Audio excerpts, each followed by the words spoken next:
This here's Clint Cowpoke. And I'm reading the Revenant review. The Revenant. It's got Leo DiCaprio and Tom Hardy in it. And yeah, it's real snowblind and such, like that Everest movie and stuff. Real nuts, like you know, like the Coen Brothers movies. But it's not the Coen Brothers. It's that guy that directed The Birdman. I'm totally gonna butcher his name. Alejandro Gonzalez Iñárritu. I probably messed it up. But anyways, the guy that directed Birdman, he decided to direct a sort of fur trapper western thing, set a long time ago when they still had flintlocks. And yeah, so it's a movie about these fur trapper guys walking around in the woods. They're trying to make it look like it's the Sierra Nevada or something, but clearly, or maybe even Montana.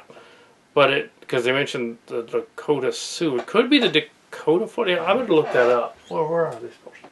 Okay, so it's probably the American frontier in the 1820s. So it's probably like Montana or South Dakota or something. They mentioned grizzly bears, though, which is interesting. They must have filmed it in Canada, something like that. I don't know. But most of the movie is spent with these guys tracking around through the woods, and one of them gets mauled by a bear, played by Leo DiCaprio.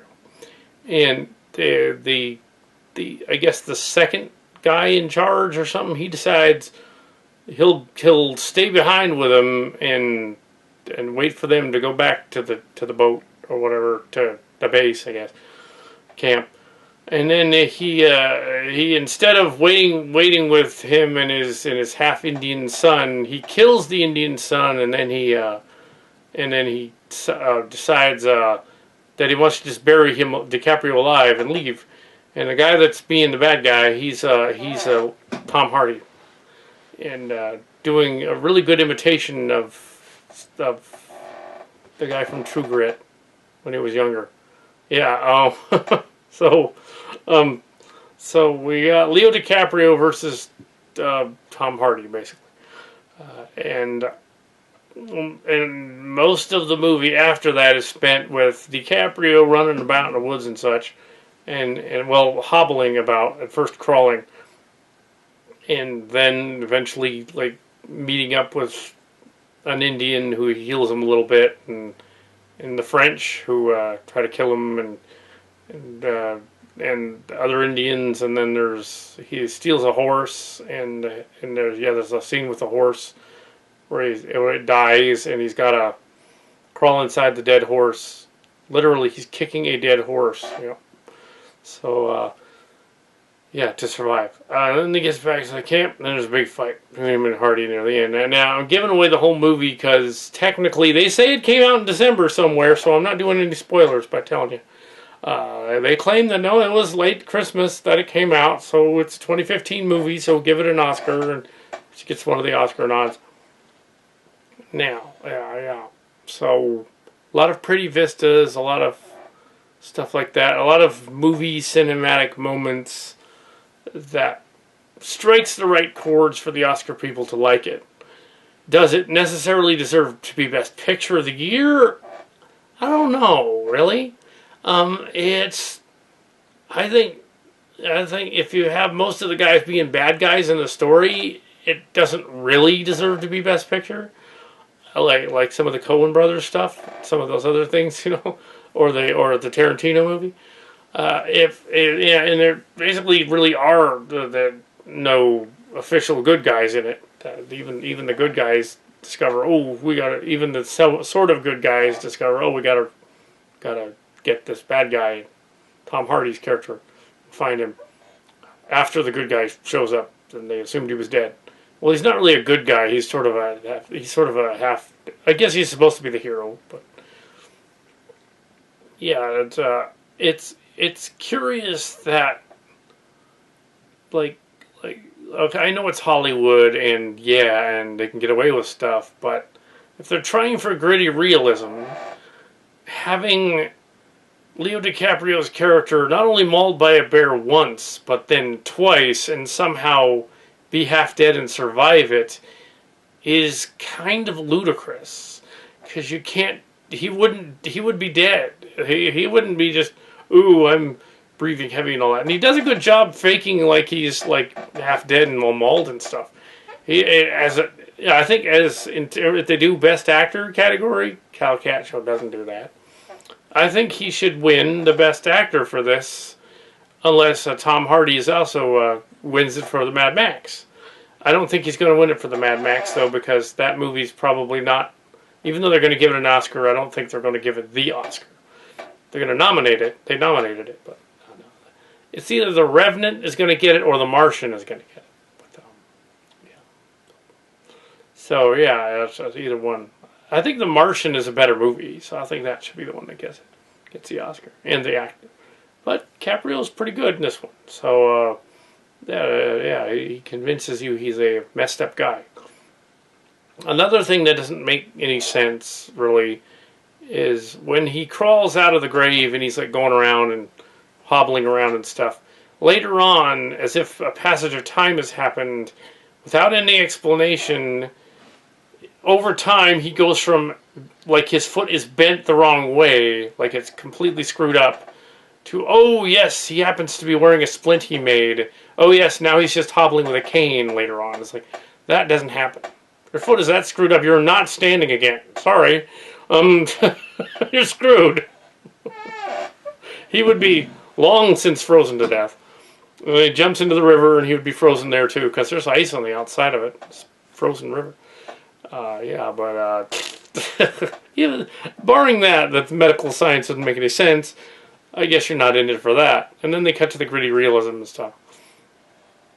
I'm not sure who the actors all were in the movie. I guess it didn't matter too much. The characters that played the Native Americans did a fine job doing that. I didn't recognize them too much from anything, and they didn't try for fake ones. They just put people in real, actual Native Americans in it. And there was a lot of subtitles because they would often talk in other languages, and they put the subtitles in. Yeah, I would say there were stretches of the movie that it isn't Oscar worthy, where you're just kind of going, okay, when is this going to end? And yet, enough of it is Oscar worthy that sure, yeah, okay, it's nominated, fine, but it shouldn't get it necessarily. I don't think it's the best picture of 2015, coming up to 2016. We're in 2016 now, right in the 2015 movie. That's the way they do it. 2016 88th Oscars is really for 2015 movies, and Oscar often pulls out the movie at the last minute. Oh, look, like The Revenant, saying, "Hey, look, this movie gets a nomination, even though technically, no, should be a 2016 January movie." But okay. And everybody thought that Benghazi movie was going to be nominated too. It's like, no, actually, that movie's another subject. It's not doing so hot. That other movie just came out. It's only on, in our local 20-screen theater, it's only on one screen. It's day 2.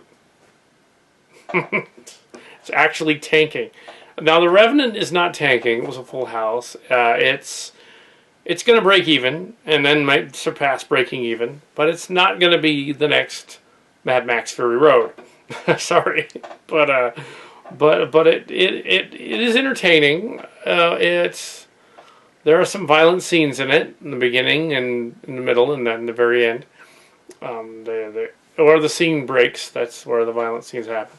And it's a good movie. It's one of the best of the year, but it is not the best of the year. It is one of them. And this year has been all about snow pictures. We had a snow scene in the Star Wars movie that was very similar. We had a snow scene with the Everest movie, which is actually a better movie than this one, I think. But they completely ignored it. I don't even think it's nominated. Is it for anything? Maybe one thing. I think it got nominated. But yeah, Everest was confusing though, so that's why they didn't do it. They were probably falling asleep. Yeah, so The Revenant. Revenant apparently is a word if you spell it right, but I guess it refers to the revenge, the little revenge Was it the revenge of DiCaprio originally? And it's sort of revenge, but it sort of isn't. You have to see the movie to find out. I'm not going to give that away, but yeah. So yeah, The Revenant. The Revenant. It's about fur trappers. Well, it's about one fur trapper essentially. If you wanted to be real cynical about it, you'd say this is Survivor Man with a wounded guy. Basically, if you want to be real cynical, Survivor Man. Ooh, we've seen that before. It was called 127 Days. The guy cuts off his arm with a rock, the rock saw, the saw. But yeah, but no, it's not similar. But in the sense that this guy survives. But yeah, yeah. So in the snow and the stormy weather, and the Indians, Native Americans, don't seem to have a purpose for shooting everybody with their arrows, but neither do the trappers for shooting them with flintlocks.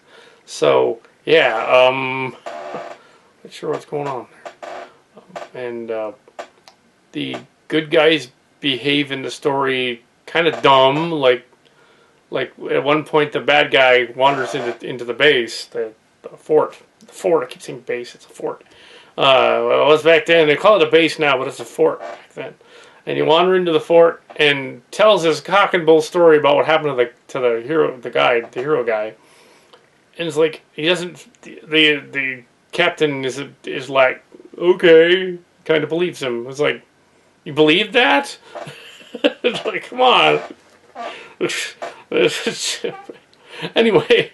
So, yeah, well, I guess if DiCaprio can survive having his leg broken and twisted all the way around, and having his back mauled by a bear, and having, like, Indians do Indian stuff on him in a sweat lodge at one point, this old guy finds him. He can do that, and that heals him a little more. I don't know how long this picture took place in time and space, but his wounds healed awfully quick. If it was, like, several days, he still would have been messed up royally. He would have been dead. But okay, yeah, it's a movie, it's Hollywood, yeah. Alright, maybe they're exaggerating it. Maybe the bear just took a swipe at him and ran off, and that's how he survives. He just, he got a big scratch on his back. Maybe they tried to bury the real person that it's loosely based on, and he just, like, stopped them, and really the story is just he got out, went back to the fort at the end, and then they just made this big elaborate, like, I don't know, but The Revenant. Yeah, so it's a brutal movie, but it's not nearly as brutal as the Hateful Eight. Hateful Eight's like more brutal than this one. There's some brutality in the beginning and the middle and the end, but it's not. Yeah, the Hateful Eight is just messed up. This one not as much. So there you go. Yeah, that also had a snow scene, didn't it? There's all these snow themed movies this year. They must have decided like 6 or 8 months ago, when they were putting movies together, or whatever, 2 years ago when they were putting these ones together. Okay, and around 2015, all movies got to be snow. Let's see, Everest, Hateful Eight, Revenant, the end of Star Wars. We'll have a snow planet. The snow is a big thing. We're gonna have snow. You know what it was? Frozen. It was Frozen. They all saw Frozen and they were like, we gotta do that in our movie. That's what it is. Oh, and there's a lot of stupid previews coming. Oh my god. There's Pride and Prejudice and Zombies. The audience is like, what the hell is this? They were just like, why? And then there was The Conjuring 2, in which the trailer makes the first one look like Shakespeare. And the first one wasn't bad, but the sequel looks terrible. There's a ghost that's coming to get you, and it crosses turn upside down, and it's like, oh god. And the Independence Day 2 trailer baffled everyone as well. Like, oh look, more aliens, but their ship is bigger. Oh goody. And I hear that Benghazi movie is actually not at all what Fox is saying it is. And it's like, no, it totally vindicates us. Yay, it totally gets Hillary. Oh. And I hear that actually from other reviews and stuff that Actually, Michael Bay doesn't bring it up, really. He just says, oh, it's a battle, like, an action movie in Benghazi. He doesn't even bring up the politics, really. He just, like, messes around with, like, ah, they don't have any security, ha! And then just go from there. So he doesn't really address it. But Fox seems to think he does. Even though he doesn't, it's just a straight-up action picture. Have yet to see it. Don't really want to pay $10 to see it, really. So there you go. But the Revenant, okay, I'm done.